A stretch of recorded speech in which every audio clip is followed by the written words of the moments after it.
All right, today kids we're working with comparing decimals. Write three numbers between each pair of numbers. 0 and 1. We have to write down three decimals that are between 0 and the number 1. Any number can work. You go 0, 0.6, 0, 0.7, 0, 0.8. As long as I don't have a 1 in the ones place, and as long as I have a decimal, that number will fall between 0 and 1. What number between 2 and 3? Well, if I have a 2, all of these are going to have to start with a 2 and then a decimal. And I can put any number after it. 2 and 14 hundredths, 2 and 2.4, 2 and 30, 363 thousandths all fall between 2 and 3. What number falls between 0.6 and 0.8? Well, I'll change colors here.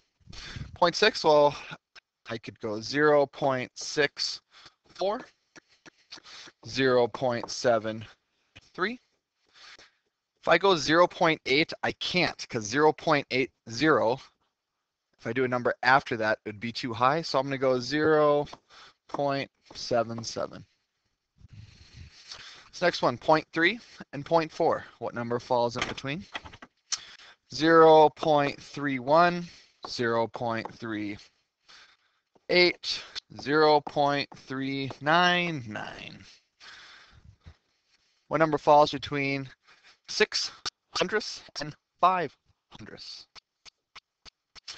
Well, you go 0.051, 0.053, 0.058. I'm trying to trick you here by having the bigger number here and the smaller number there. Which number is closer to 0.6, 0.5 or 0.53? This is how I look at these kids. I change 0.60.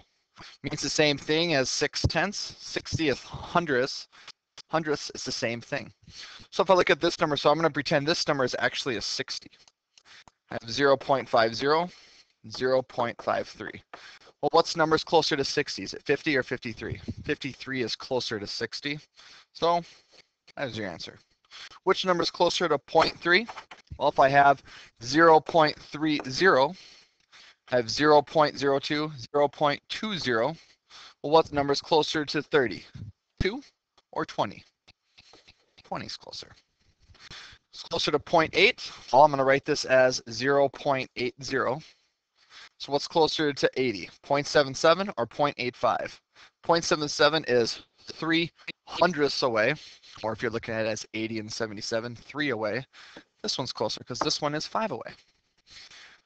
0.75, 0.60, 8 point, and this little bar means it's 8 continuous. So I have 88 and I have 60. Which one is closer to 75? Well, this one is 15 off.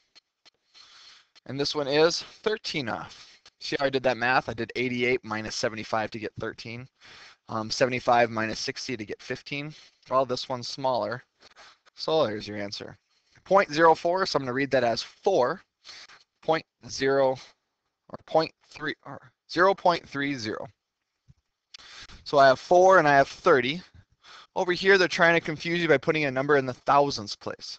I'm just going to ignore that for now. Read this as a 5. So that's all it is. It's a 5. What number is closer to 0.04? 5 is closer to 4 than to 30. Let's arrange these decimals. Arrange the decimals below in order from least to greatest. I'll change colors here to help you out. Well, first of all, let's try and make all these decimals look the same. I've got the most, I have 3 spots after the decimal. So I'm going to go ahead and change all these to have 3 spots after the decimal.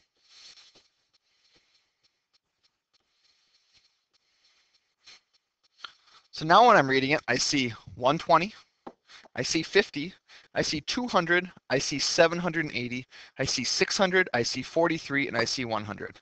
I have to start with the smallest. Well, what's the smallest number?